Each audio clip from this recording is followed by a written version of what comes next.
Welcome to the kids' table, where the conversation is about fitness, but the maturity level is questionable. The one and only Gunnar Peterson. Then you've got Luke Milton, and then there's me. Weird if you do your own intro. Ladies and gentlemen, Jen Wiederstruck. So pull up a chair as we talk fitness, the business of fitness, and give a voice to trainers everywhere. It's informative, it's inspiring, it's where everybody wants to be. This is the kids' table. Today's episode is powered by YETI. Get in, get out, get going. Do you want to see your list that you sent? Do you remember everything? No, I don't remember anything, and I don't want to see it. Well, Are we on? Mm-hmm. Oh my God, perfect. No, make it stop. Make it stop. Wayne just said, I'll give him friction, peanut-covered friction. Peanut covered? Oh, that's a peanut sauce joke because he's Asian? I don't know. That's what it has to be. It was a message to you. I'm just the messenger. Do you know him? Yeah. Oh. Yeah, I used to bring him over. Oh, sorry. I thought Jen was having a private conversation. The amount of parties that I brought Wayne to at Gunner's place in LA. Oh. We threw phenomenal. Can we just start there? We can start there. But I have a question. Is it de rigueur or not to talk about events that may or may not have allegedly happened in the 2019, 2020, 21 time frame? Oh, that's, yeah. Well, I think it's until you just gave the specific dates, nobody would have known. It was all on the hypothetical. It is hypothetical. Yeah, I think you should feel free to talk about events, and no matter what time in your life they've happened. We had some good gatherings. Dude, everyone. But the cool thing was, yeah, but we were in a pod. But my wife was felt very strongly. So anytime anyone came over, they stayed exactly 6 feet away, and we had measured everything. The whole house was. It must have been a real hoot of a party. It was great. Actually, my favorite was the contraptions. It was like a neck thing, and it was just like a stick, and you just knew you were 6 feet away. Yeah. Yeah. Yeah. It worked like a charm. Yeah. Because you just started. Yeah. Whatever. Yeah. No, we threw a lot of parties that did not have 6 feet away. I didn't buy into that nonsense. Where were you, in LA? Yeah, at our house in LA. We had pool parties and stuff. I was going to say, wait a second. No, because that's when you and I gelled. When you and I actually gelled. I don't know if you remember this story. I do. I guarantee it was at the thing at my gym when you backed your sick, almost like Expendables like truck backed in, and you came up. Yeah. What were we doing? Was that? It was. I think CPR. It was CPR training. But there was another thing we did too. But the CPR we had to have the testing down below, and you walked up, no mask, no anything. And I'm like, oh, I knew I loved him. Yeah, and you're like, oh, we've got tests. I'm like, dude, if you've got it, just kiss me. I'm like, that's what he said. I don't care. I said, got a test, and he goes, kiss me. That's our test. I was like, oh, it's hysterical. Yeah, so we did that. We did that a lot, and because it's important, social connection is really important, and I stand by that. I'm not apologizing for that time, and I'm not apologizing for the parties we threw. I'm not apologizing for the disdain for the rules that I had. I think. Did I tell you my dad asked me that we talk about this? If we talked about this on here, somebody throw a flag. When all the gyms were shut down, my dad said, "Do you think gyms are ever going to come back?" He goes, they're shutting them down, and I said. Yeah, I think they're going to come back. He goes, I don't know. And I go, Dad, people need social connection. And then I realized who I was talking to, because my dad does not need social connection. He's that guy. He's 100% cool on his own till the end of time. Like, he needed my mom, and now she's not with us in that way anymore. Yeah. And he has found a way to he can be an island. And it's wild, because I cannot. And I said, Dad, I think they're coming back. And he goes, I don't know.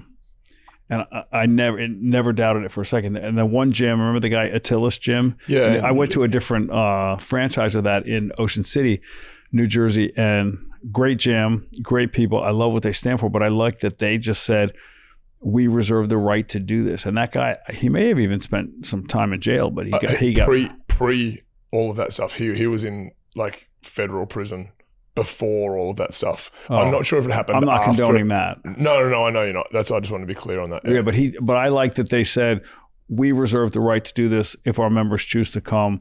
Everyone's a grown up. You're responsible for yourself, and these are the rules we're following. And look, not to take it down that road, but it was He got almost fined inhumane. massively. Massively. They accrued millions of dollars in fines. They all got wiped.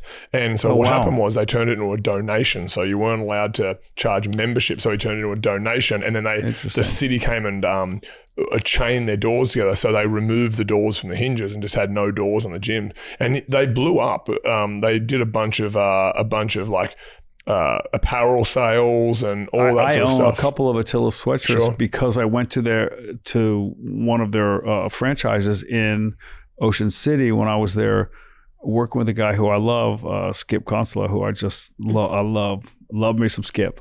Oh, so this is Jersey. When you say Ocean, okay, I was like thinking, what part of the world am I in? Okay, East Coast. Yeah. And I went and I found, that gym is front and center in that town, and it's just, the gym is cool, the people are cool, the people who work there are cool, and I just liked being part of, I mean, obviously years later, but being affiliated with these guys who just said, look, we have to do this our way because we have to service our members and we have to earn a living. And I think that's really valid. I know what we did through that time was, I'm not going to force another adult to do anything. Correct. Ever. So you want to wear a mask, go for it. If you don't, go for it. Why don't you just say, I'm not going to force anyone? Because if you say, I'm not going to force an adult, that... Yeah, fair point. But we only service adults, obviously. But it's like, I just think that society lost common sense during that time. And I think that... Sorry, I just thought of a funny story. Yep. Good time to think of it. Thanks for popping in. Yeah, no, look, I think a lot of society lost common sense at that time, and I don't know. I started to see some really disgusting things, and I remember I was walking Runyon Canyon because it was one of the only things you could do with my wife, and a grown man like yelled in her face, and I'm always self-deprecating, but one thing I'll give myself credit for, I've been really disciplined for the last 20 years about not reacting to morons, and that tested my patience. I'm like, when did society lose its goddamn mind that a grown man thinks it's appropriate to yell and scream at a woman for not having a mask on outside? And I tested every ounce of patience I had in my body, and I think I failed a little bit, but not as much as I probably would have years ago. And it's just like, I'm like, mate, this is ridiculous. Anyway. No, that's why I started, I involuntarily laughed because I had a conversation literally this week. A friend of mine during the pandemic, same thing, in Malibu. So he's just running on the side of the road. Like, no mask, but he's running. He's doing like 6-minute mile. He's a runner. He's a professional runner. And the guy across the street starts screaming at him because he doesn't have a mask on. But he's on the opposite side of the street. There's no one around him. And the guy cuts over and gets in his face. And 6 feet, buddy. Yeah, exactly. Yeah, but to the same point, he goes, I'm pretty proud of myself for being restrained and not like physically being like get out of my, like, what are you talking about?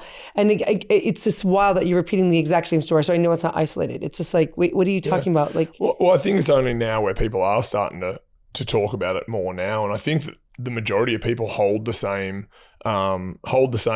common sense opinion on this stuff. I just think that you had the morons that got the microphone for a while. So, hopefully it's starting to come back to common sense. For me, it's one of those things, politics, religion. I just don't weigh in. I go, whatever you did is cool by me. And as long as you didn't cross over and force me to do it. And that's on either side. Yeah, that's my point. Yeah. Right. You didn't it's America. Going back to the community thing though, it was interesting because even after this CrossFit competition, it was wild how full the stands were all day, every day to just watch regular people compete. Like I was in my intermediate division and we had all kinds of people that took like group class and had never competed before in anything in their lives. And we were out there cheering in big numbers for all the respective gyms. And then the pros went on at like 7:00. And were there some people in the stands? Sure, but not near what they were during the day. Oh, that's interesting. Yeah, so it was like, we don't really care about CrossFit. We just care that our friend is trying something really hard. And like we trained together and we worked on these workouts together and we were excited to be there for one another. And it was a really, really exciting time to feel a part of something. And outcome didn't matter. It wasn't like, what place did you get? It was like, did you go hard? Did you have fun? Did you see your friends in the crowd? And like the fact that we had so many people from our gym at Brick was a real testament to the way the community has come back into full swing. I mean, like I just don't think that will ever go out of style. And it's kind of interesting that, well, not interesting. It's not surprising that it comes from your dad, who's socially very independent. Right? Totally. Yeah. So, but for me, I'm like, I live and breathe off the people in my community. Like I will say this too. In a social situation, you would be drawn to my dad. Like I'm sure. He has a quiet magnetism about him, and he pulls people in, and it's always been a thing, but he doesn't seek it in the least at all. You know what I loved about, and I really wanted to be there, and I had a wedding in Chicago, but you know what I loved about living vicariously through your Instagram? It wasn't the events that I was watching over and over. It wasn't your, amazing athletic ability, because you were crushing every event. It was when you were jumping up and like high-fiving the crowd, or looking up at like John and the guys up in the stands. And you would have thought I won the Olympics. No, but you did your own version of the Olympics. But you know what I mean? It's like, that's that social connection I'm talking about, that human connection. I don't think you can live without it. I just don't. No, I mean, I can't. I love some time by myself. Of course. But it's only because my cup's full from the human connection that I get every day. So it's not like I can't be by myself, but I choose not to en masse. My mom used to worry about me. You can't be alone. You don't like to be alone. She was concerned for a while. And then I spent a lot of time alone. And she said, and I said to her, Mom, it's not that I can't be alone. It's that I've done it and I don't like it. I don't enjoy it. I do, like you, in spurts. It's fine. But naturally, I like the connections. I like it, and it can be one-on-one. It can be 3-4, like small group, or it can be big group. I'm down with all of it. Yeah. But I don't feel, I feel like I have enough ebb and flow in it that I'm cool wherever. But isn't that the best part of life? You do, you feel, you're like, yeah, I do some stuff by myself. That's cool. It's not my first choice. So you're like, let's make plans. Like you're bummed because we're not staying at the house tonight. We have such early flights tomorrow. I'm so pissed at you both. But guys, both. sleep over. It's like, it's your favorite thing. So it's like grown-up sleepovers. Yeah. Oh yeah. So fun. Hang out in the house. It's the best. Watch a movie, play pool, spend time. And then there were times during leaving the pandemic. I don't know if I've got a lot of flags on the plate. I don't know if I've said this in the show yet. During the pandemic, Gunnar and Jess took me in, and I was in their back house for a while in Beverly Hills. And let me tell you, it was rough having a whole house to yourself with a pool. No, you guys were so generous, and you let me come in. You made me like part of your pod.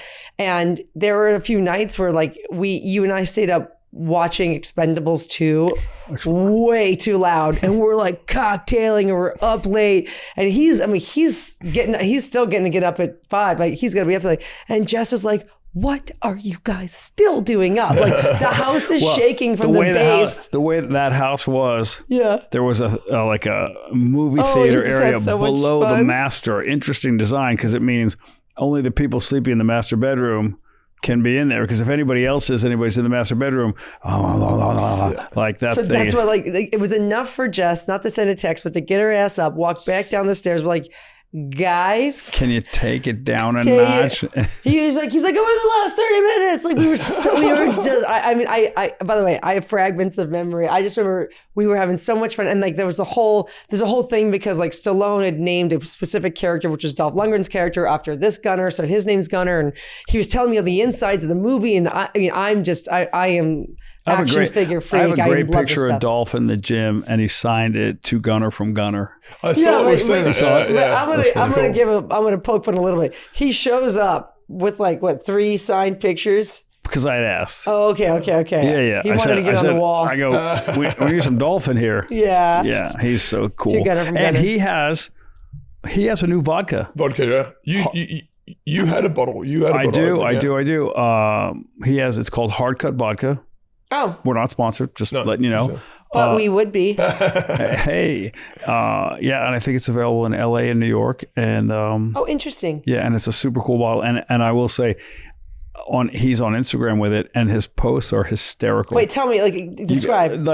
I've seen some where it's full acting. Like he goes, I can't do it. And then he goes, but I'll have this. And he pours one, or he's on a boat somewhere and he toasts.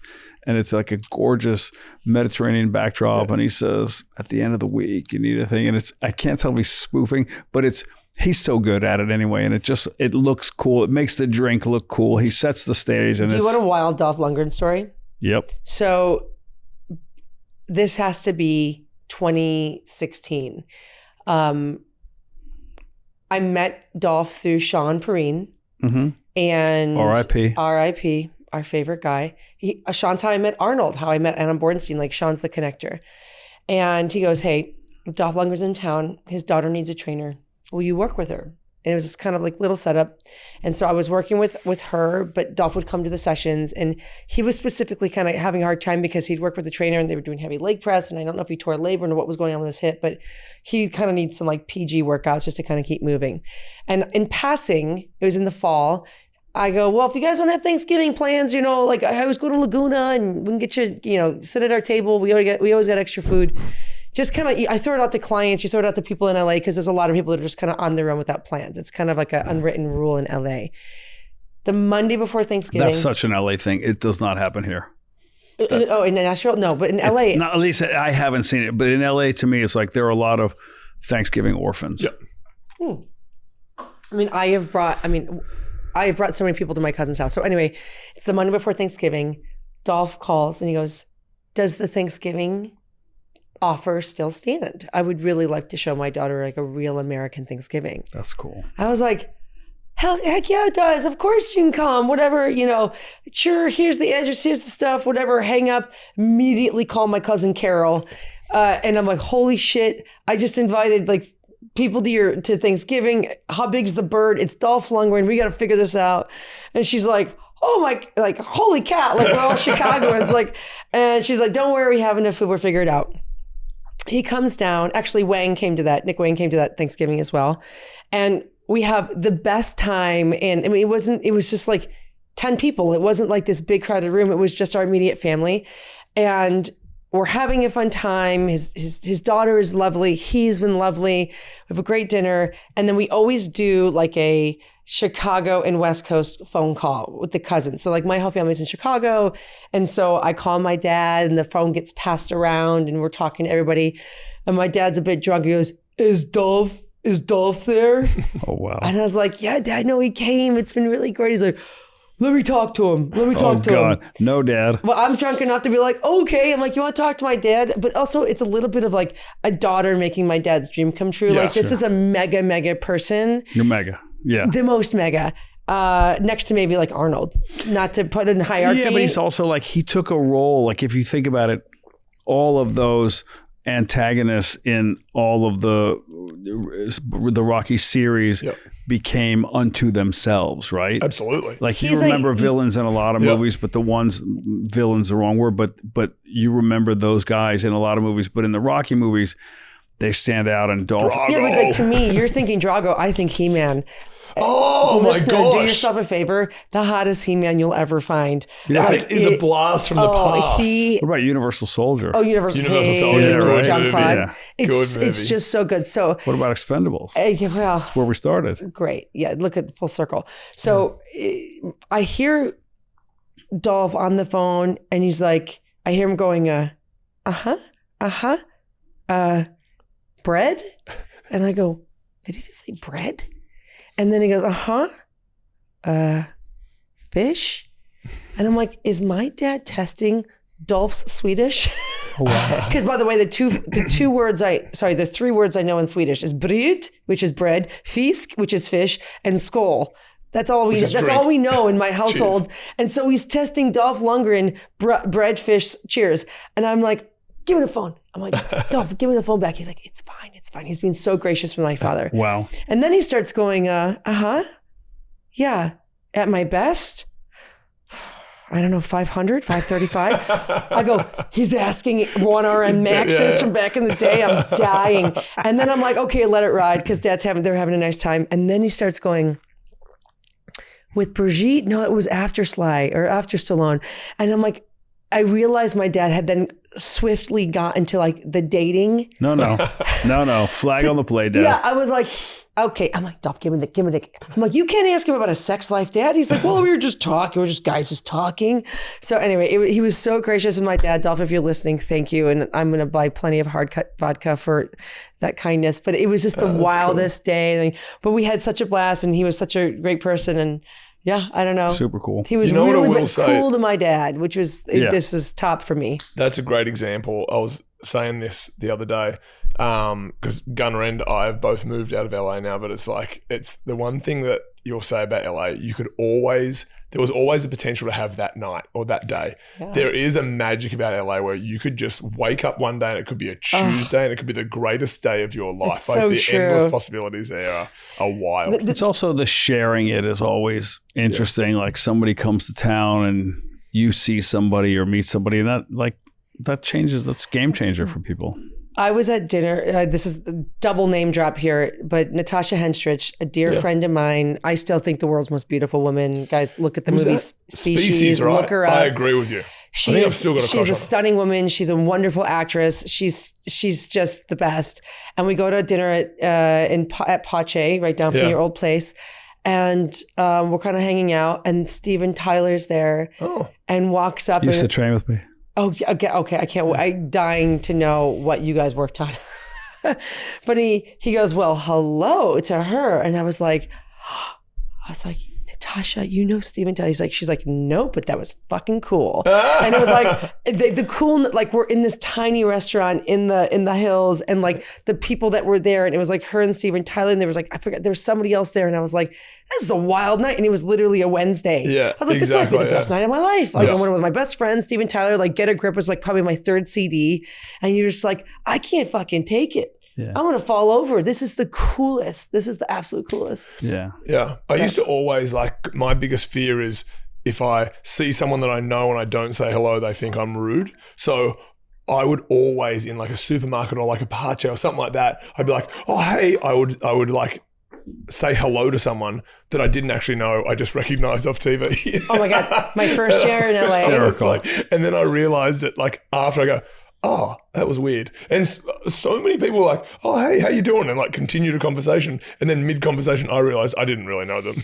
My first 4 years, I probably approached 2 or 3 people. And I was like, hey, I know you, right? How do we meet each other? Remind me how I know you. And they're like, we don't know each other. And I just, it clicked so much later. And I was at a Coffee Bean and Eddie Murphy was 2 people in front of me. I was like, get the fuck out of here. It's Eddie Murphy.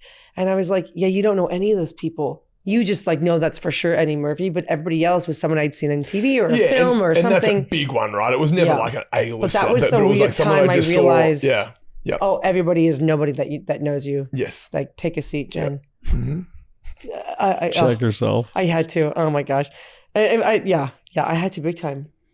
That's funny. Because I'm the same as you. I'm like, I don't want to not say hi if we know each other. Of course, say hello. Yeah, exactly. Yeah.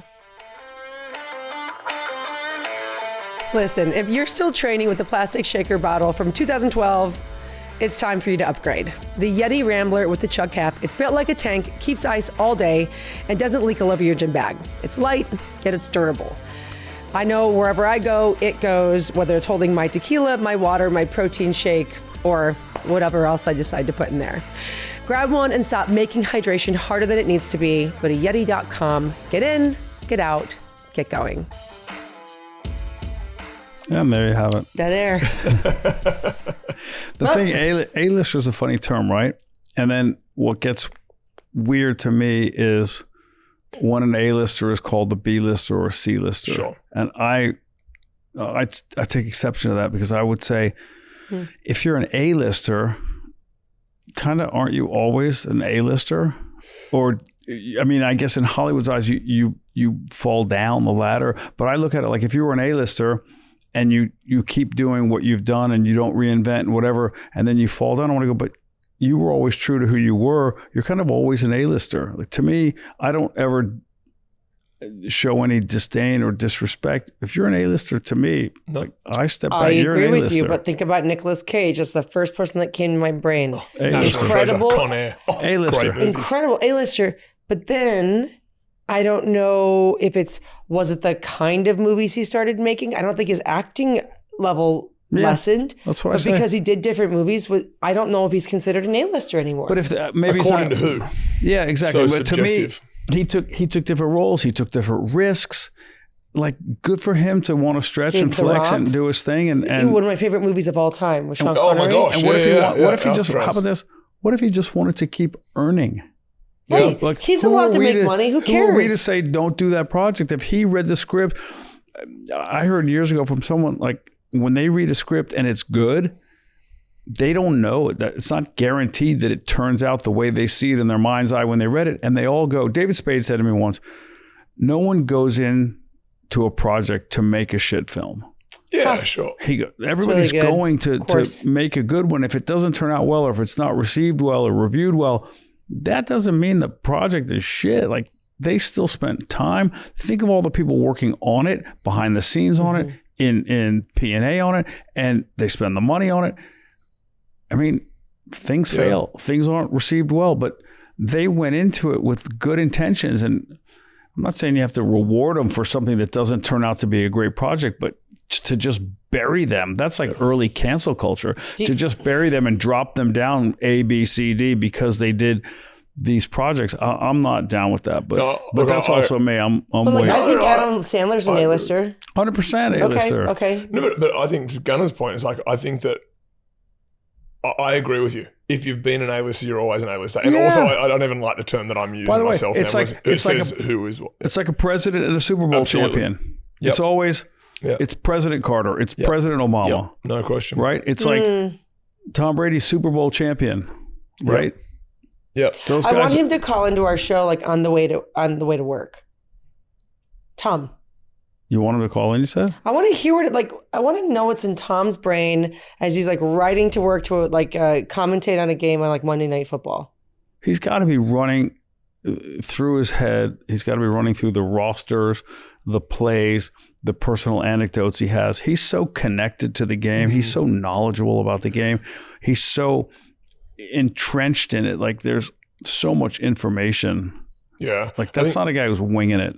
No. As a foreigner coming into it, and I've really... Tom is not a foreigner. No, I'm talking about myself now. Okay. I was like... No, but I think that, like, everything you just said there, I've been so impressed with this, and you know him, I don't know him, but I've been so impressed with the story of Tom Brady now as the complete athlete. Like, he seems to be an addict of the game. He seems to be like someone that just sees things 3 plays ahead of everyone else, and has been committed over how many years now? Like, he was playing in his 40s. He could probably still, take off the microphone and go out there and play better than 2/3 of the quarterbacks that are starting in the NFL right now. Like, he's just one of those guys that seemingly dedicated his life to a craft and really mastered it. It might be, one of the few people you can say that about. I almost want to take an interesting turn about another quarterback, but you guys can totally throw the flag and say, I don't want to talk about that. I saw the commercial for the Aaron Rodgers documentary, and I forgot the name of it. I think it was on Netflix. I saw the preview, and it was like the season, the ayahuasca ceremonies. I was like, I don't care. You don't care about what part? Any bit of his story. Really? I by the way, like, I just don't think he's that interesting. But Tom, I'd want to learn about. Right. And I wonder, my question is that because of the view I've been given from media? Is it because Tom is actually more interesting and Aaron is not? Or I don't know. I thought, did you guys watch that documentary? I watched it. Yeah, I watched the Aaron Rodgers one. Yeah, I watched it. Do you know what I'm talking about? Yeah. I think I probably saw what you saw, and all I thought was, I know people who know him. I've met him. I don't know him. I've met him. I don't know him. Same thing. To me, there's always something interesting about people who have reached high levels of success. But that's interesting in my mind. I'm always interested in people who have reached a level of success, especially when I've known they've had to work in a very quantifiable way to get there. Was it enlightening? It was entertaining. I don't think it was enlightening because that's not who, like myself, but I have a little bit of a different opinion on it as far as I find him quite fascinating and almost strikes a curiosity in me where I want to know more. And I'll tell you what solidified that for me.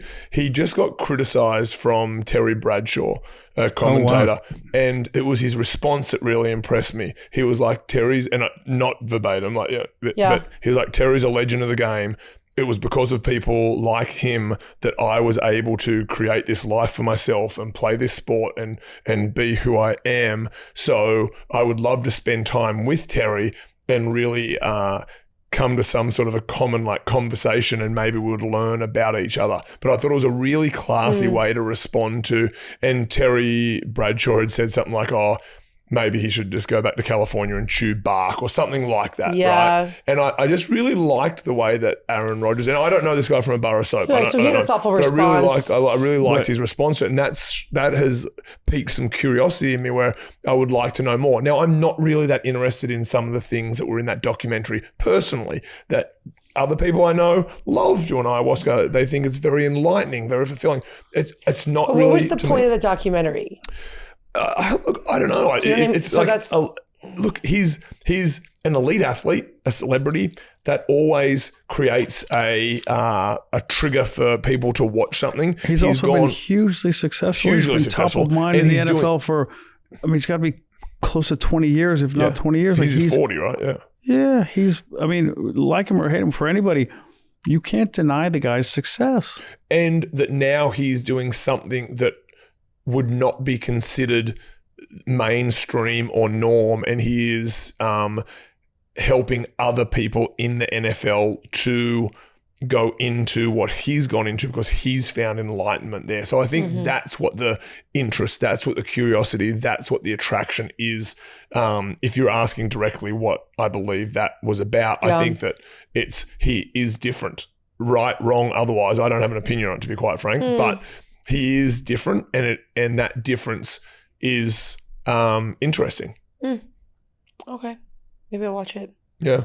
Yeah, he's definitely someone successful, someone to be reckoned with within the field, and he's done things outside the field that are interesting, that are different, and he stands his ground, and he's cool like that. Well, that's what, like, for me, when I watched the Shaq documentary, and I think there's only 3 or 4 episodes. It's on HBO, or at Max or whatever it is now.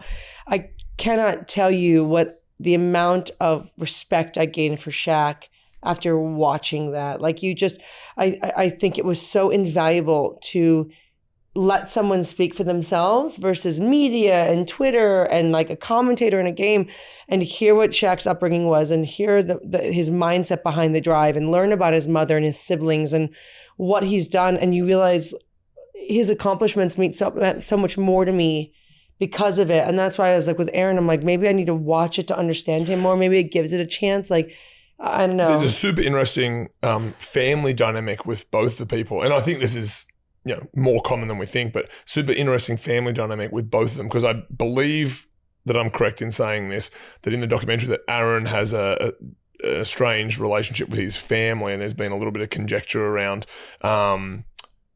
the assumption that he was going to provide for them or something like that. And then with Shaq, though, a bit different. And Gunnar, I want to get your take on this, because not that I played in the NBA, but playing professional sports, there was no opportunity for this. But I remember a Shaq story that I listened to Shaq say, and he was saying that one game he was basically playing like a busted ass, and his dad calls the guy, and he gets Shaq on the phone mid-game in an NBA game playing for the Los Angeles Lakers, and he's like, "You're playing like a whatever, like step it up." And Shaq says, "Yes, sir," and goes out there and smashes the second half. Now, I might be wrong on that, but yeah. No, I heard that story. Yeah. I heard that story too. I didn't see the documentary. I heard that story, and I loved it. And it just I'm a big Shaq fan. Yeah, so am I. Yeah, he's just, I've always liked him. I like what he did. I like the way he took the criticism in the early parts of his career. I just think they changed the rules of basketball because of him. Shaq Diesel. Is that right? They talk about it in the documentary. There's basically, what's it called? The area right underneath the basket? The paint? They had another word for it, but The key? The circle, the three set where they call it. Basically, you can, with the way you're covering another player defensively, you could only have like a certain amount of people in there, and because Shaq would just plow through everybody, they changed the rules so you could have more than one person guarding, because the games were Really? he changed the game because no one could stop him 1-on-1. So that's where the 2-on-1 playing, like the zone. The rules around the zones as far as how many players in certain areas at a time changed because of and coaches changed, like they called.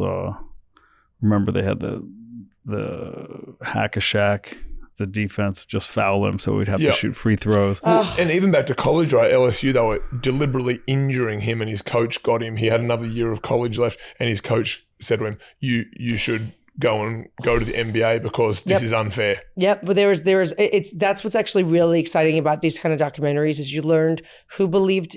It's not about being first and second and third, but like who believed in the beginning. Like, does the documentary touch on film career and music career? Yes.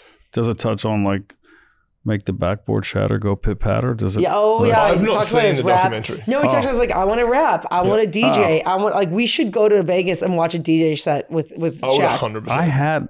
I had his rap CDs. I was all in. And he did Kazam. I trained somebody for that movie. Oh yeah. Yeah, we played Kazam. I want to go off on another little tangent there, but staying with it, how philanthropic he is too. And I didn't realize until, and I've not seen the documentary, but I've just like watched him on Instagram and watched some interviews with him and how generous he is. And like he would just show up to places and like buy underprivileged families like bikes and Christmas presents. I'm way more impressed with that than the athletic ability of him. That's unquestionable. He was one of the best ever. He'll always be that. You can't take that from him. I'm way more impressed with his connection to society and the generosity that goes around people that may not be in a position that he's in. And so that strikes to me that he's actually quite grateful for the life that he's got. What he's done with his money is so amazing. But I gotta tell you what, you watch this documentary, I had no idea he played like that. He is such a big human, and the way he moved and the way he kept up on that court, it feels physically impossible. I am blown away by his athleticism. Yeah, he did great things in the league. He did great things outside, and I think that's why he still resonates and is still relevant. Yeah, agree. Does that go down as one of the biggest losses in sporting history when it was Orlando lost him? Like they're a new franchise. Oh, they talk about it. Well, because it was the Penny Hardaway deal. Yeah. And it was basically like, he's like, oh, if that's what he's getting, then I just want it too. And they wouldn't. It was something. I think Shaq felt like he blamed Penny. I don't want to speak for him. It's in the documentary. But basically, he's like, "Fine, I'm going to go," and he left. There's so many. If you look back at it, and interestingly enough, the ones that are coming off the top of my head right now are connected in some way to the Lakers, and all to the Lakers' benefit. If you think about it, right? Like Kobe was drafted by Charlotte, goes to the Lakers. Kareem went from the Bucks. Oh, I didn't know that. Lou Alcindor, Kareem went to the Bucks, went from the Bucks to the Lakers. Wilt from the 76ers to the Lakers. From the 76ers to the Lakers. Shaq from Orlando to the Lakers. Like, it's interesting how that... Luka.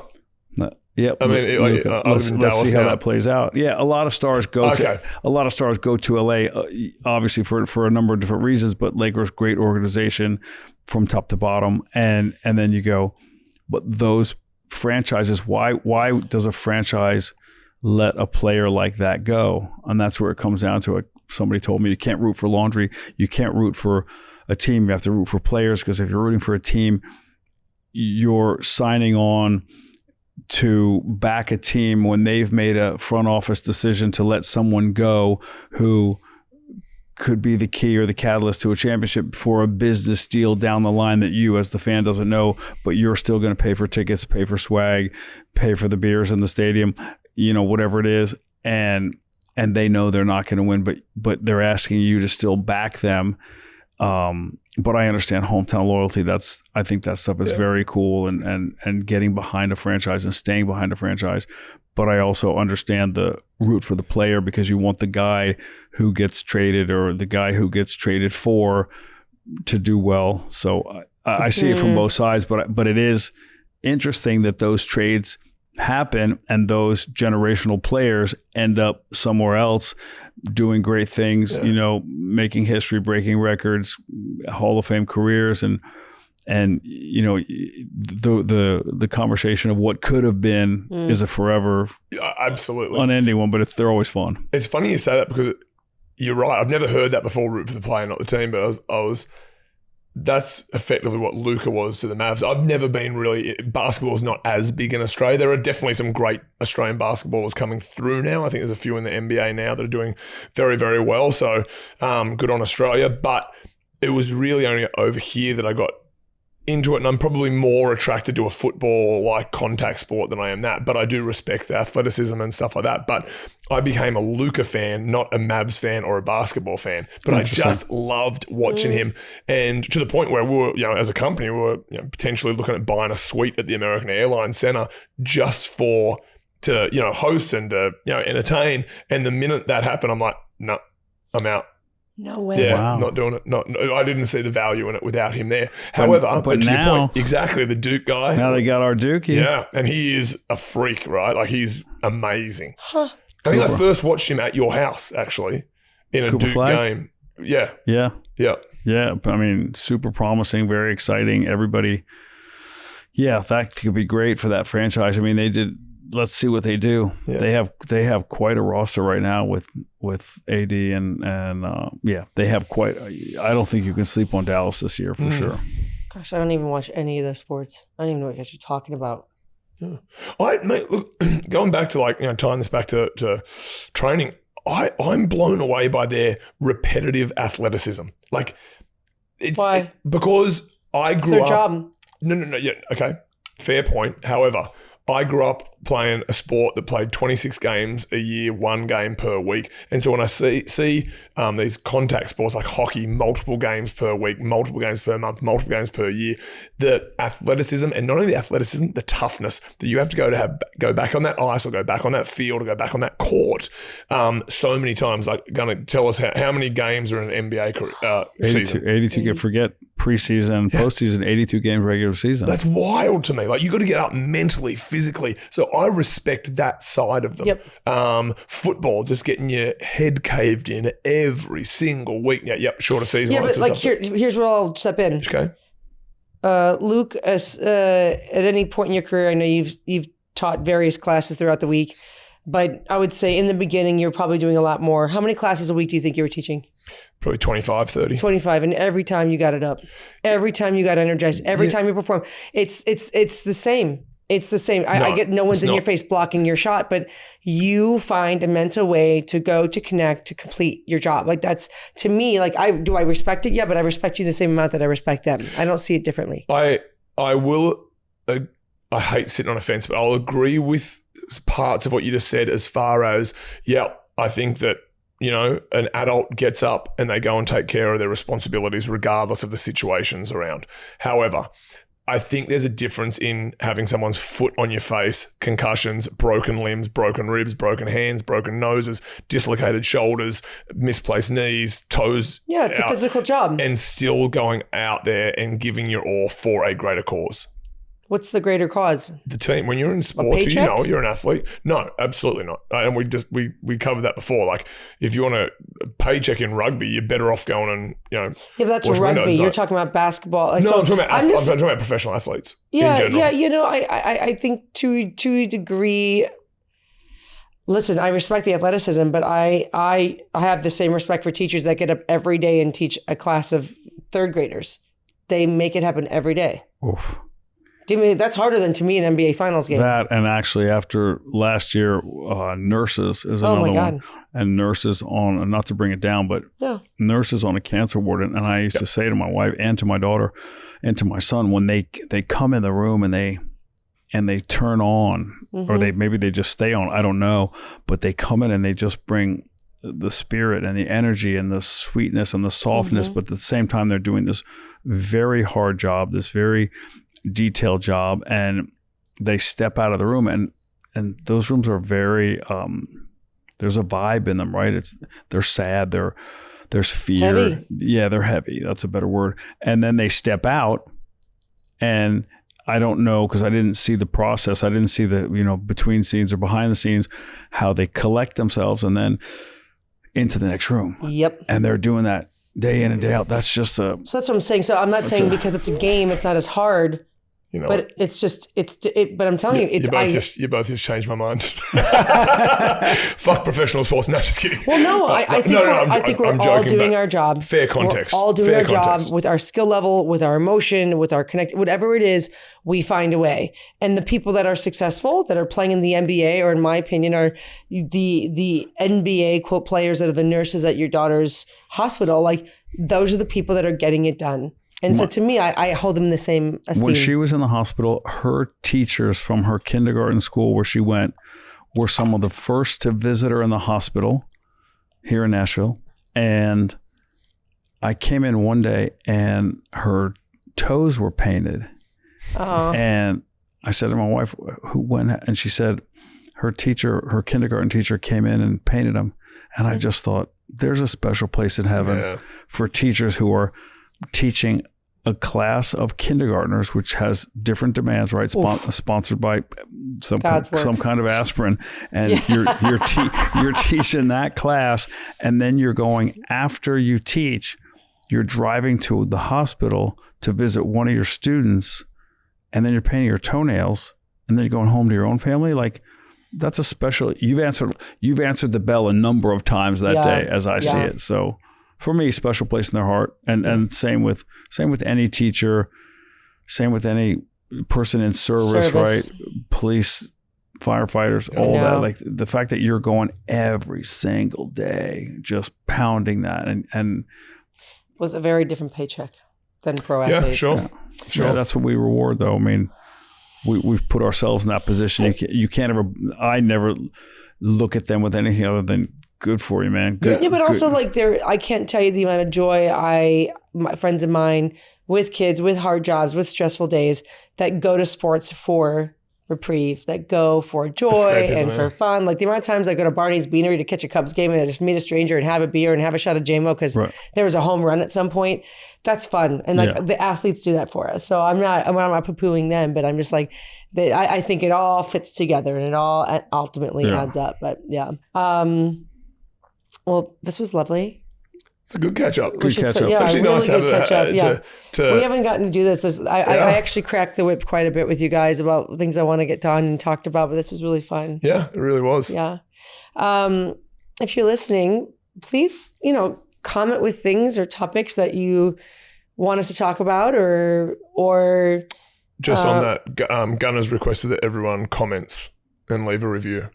I so did not. Gunner loves reviews. I just think it's so.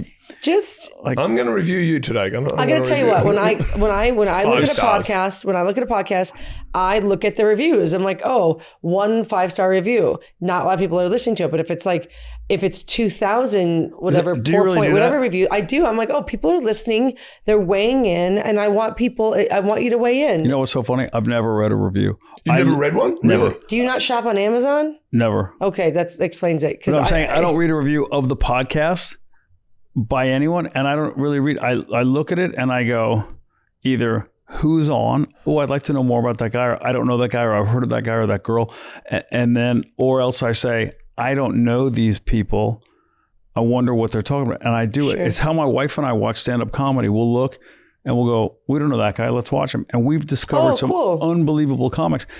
She's a bit quicker on the draw to jump ship, but I'll give it 20 minutes. My mom used to say to me about a book. Jump ship, though. Yeah, my mom used to say, like, give a book 100 pages, right? And sometimes I'd read a book, I'm like, oh my God. Man, I give up in 6 pages, but... No, I'm with your mum on that.